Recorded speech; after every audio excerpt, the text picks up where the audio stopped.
Of course, there are millions of ways to make money online, and it's impossible to list all of them here. Instead, I will show you a few business models that are proven to work and have generated millions of revenue over the years. Some are very easy to set up, while others requires a bit of technical knowledge.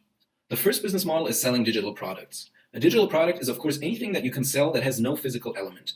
There are different types of digital products, and each option has its own strengths and weaknesses and will be more or less suited to particular types of people. Here are each of the main categories and their pros and cons. When you say digital product, ebooks are the first thing that will come to mind for many people. This is the prototypical digital product, and it has many advantages over other options. For starters, ebooks are particularly easy to make. All this really is a Word document that is converted to a PDF file with some images and a fancy formatting. If you can write, or if you can afford to hire a writer, you can create an ebook. What's more, because ebooks usually contain actionable information and advice, they're actually very easy to sell. Ebooks promise to make our lives better by helping us to get richer, smarter, or fitter, or by teaching specific skills. This gives them a very clear value proposition and a great emotional hook. A fitness ebook is easy to sell as long as you focus on the fact that it's going to make your readers succeed with the opposite sex, feel confident and energetic, and look amazing. Who wouldn't want that for 30 bucks? On the downside, there are a lot of ebooks out there, which means you'll be going up against tough competition in a saturated marketplace. Unfortunately, the quality of ebooks can vary greatly, which means some buyers aren't all that trusting of them. Finally, to be successful, an ebook really needs to offer something genuinely useful and new. If you have a skill, then selling an ebook is great. If you have some unique experience, then again, ebooks are easy. If you lack those things though, then you might struggle to fill all those pages. Software lies at the other end of the spectrum compared with ebooks. Unlike ebooks, software is not easy to create and will generally require at least a fair amount of technical knowledge. There are app building programs out there, but none of them will give you the control you need to build something really unique, powerful, and functional. On the other hand though, creating software means fulfilling a specific function that people will be looking for. And if you come up with something new and fulfill a need in a market, you can potentially be the first to market with something new and thus have no competition whatsoever. You will also find it easier to generate buzz and media coverage for software versus yet another ebook. The drawback with software is that it tends to involve a bit more work on your part. Other than the initial challenge of coming up with an idea and actually creating the code, you'll then have to provide ongoing support for those with technical issues, as well as creating regular updates to keep up with the competition. Software can broadly be split into lots of categories, from desktop software to apps to computer games, and again, each of them has specific advantages and disadvantages. In between software and ebooks are courses and video tutorials, like the one you're watching right now. These basically fulfill the same function as ebooks, but in a slightly different way. Selling a course can mean lots of different things. It will sometimes be an email sequence that teaches lessons to the recipients on a regular basis, but alternatively, it could also be a series of videos that can be downloaded, or it can be a large package containing lots of types of media. Some courses include videos, documents, ebooks, graphics, software, and more, which all combine to provide a multimedia experience. These sorts of courses take longer to create, but provide more value, meaning that you can sell them for more. That higher price tag will be a little off-putting for some people though, so you'll need to have established some authority already in your niche. If you sell your product on your own platform, you'll also need a high-quality website that is capable of really selling you as a professional in your industry. Of course, there are many more different types of products out there to create and sell, but these three categories will cover the majority of options that beginners would be interested in. This is a great place to start, and especially for your first product. Just in case though, here are a few other examples of digital products. Graphics, website templates and pictures, films, music, web apps, subscriptions, private memberships, WordPress plugins, or artwork. To create a product of your own, you have three choices. One is to create the product yourself, which is probably the best route to go down if you can, because it means you'll be able to take tight control over its creation and that way offer something generally new and interesting. Of course, this takes the most time and skill, and not everyone will have the means necessary. Option number two then is to outsource the creation of your product. This might mean hiring a coder to create some software for you, or a writer to write a book. This also means investing some capital upfront, but you might be surprised at how affordably you can get good service for. You'll lose some control this way, but you'll still ultimately remain in charge of the creative direction, and you'll be able to make changes as you go along. Finally, the third option is to simply buy the rights, such as private label rights and resale right products. This is the quickest way to get going, but means you'll most likely compete with others selling the same product. The next business model is affiliate marketing. Simply put, affiliate marketing is a type of online marketing where you'll be selling a product for commission.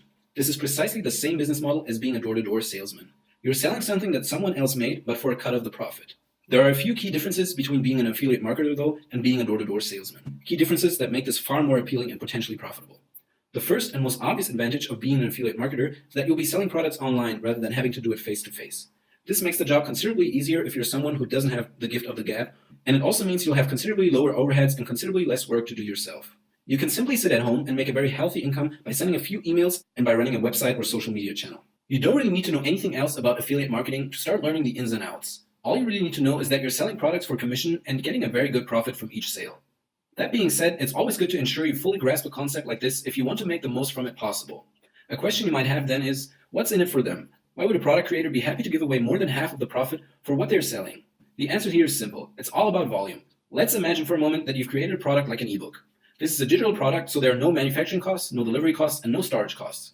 Each sale of this product is pure profit for the creator. They'll then do their best to spread the word and to generate as many sales as possible, but there's only so much that they can do as one person. They might make 100 sales a day, but they could always still make more by getting marketers to sign up and help them sell. Imagine how good it would be for them to have a legion of marketers all promoting and selling their product for them. Imagine the kind of profit they could generate then, especially if those marketers were full-time marketers who knew all the ins and outs of successful marketing. So why offer such a high percentage? Simple. They want to attract as many affiliate marketers as possible and to lure them away from promoting any other products and deals.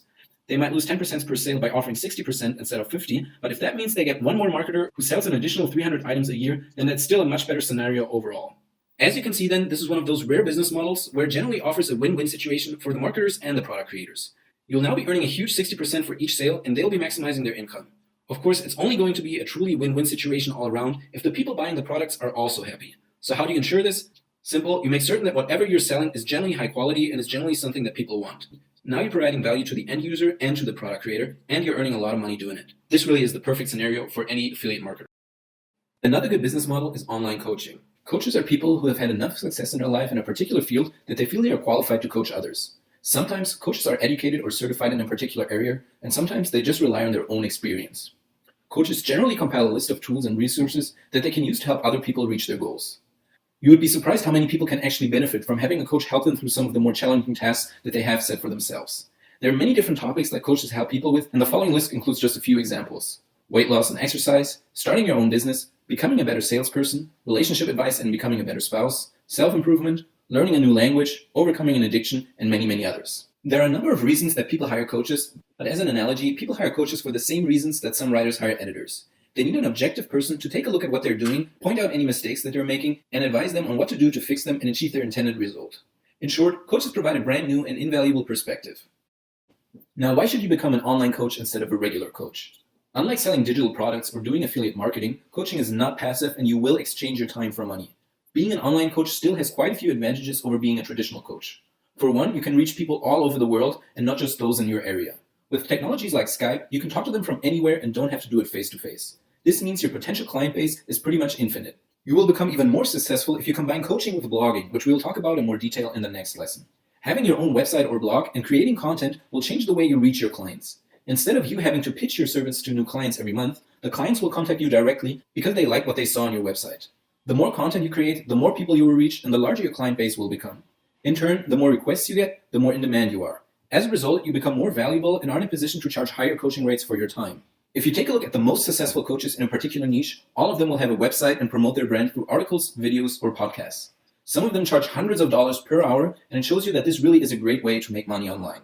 The last business model I want to talk about is blogging. In its simplest form, blogging means sharing your thoughts or experiences online. Most blogs focus on a particular topic, such as fitness, web design, fashion, or technology. Think of any subject and there's likely going to be someone with a blog writing about it. Of course, you don't have to write. You can also shoot videos, known as vlogging, or record audio, known as podcasting. Any type of media is fine as long as you provide value to your audience. Like coaching, blogging is not passive, but it's very powerful when combined with other business models. In order to build up your fan base, you need to consistently publish new content and get people to come back to your website or channel. This might sound like a lot of work, but here are a few reasons why you should still do it. First, it creates a lot of new opportunities. Even if you don't look at it from a financial perspective, starting a blog creates endless opportunities. Not only do you claim your own piece of digital real estate, you can also share your thoughts with literally the entire world, network with other people interested in the same subject, and use it as a way to capture your experiences and make awesome memories. Of course, there's also the possibility of earning a lot of money. Most people would think of ads as a possible revenue source when starting a blog, but in most cases, ads are a less than ideal way of making money with your blog. Not only do you need hundreds of thousands of visitors each month in order to make any significant amount of money through ads, they often annoy readers and can take up large parts of your site. Instead, I suggest you use your blog to promote products that you yourself have created and use regularly. If people trust you, they will want to buy from you because they know it provides them with value. Now, if you want to attract readers, you will have to create content that is informative and interesting. Doing this will take some practice, but it will also make you an authority in your niche. Over time, you'll become an expert and people will not only ask for your advice, but they will be willing to pay for it. You get coaching requests and invitations to all kinds of conventions and events. The great thing about this is that nowadays people care much less about credentials and much more about results. You don't have to have a college degree anymore to become an expert. As an example, I know many successful online fitness coaches that don't have a personal trainer license, but because they're self-taught and have proven their knowledge to their audience over the years, people still trust them more than some weird trainer at their local gym. There's one last thing I want to talk about before wrapping up this section. If you look at the possible income streams that I've shown you, you'll notice that all of them are connected. Starting a blog will mean that you can sell your own digital products and also do some coaching. Likewise, affiliate marketing will help you connect with other marketers or product creators, and you can then work on new projects together. The possibilities are endless, and all you have to do is start. That's what we'll talk about now. I'll show you the exact steps you need to follow to start your very own online business.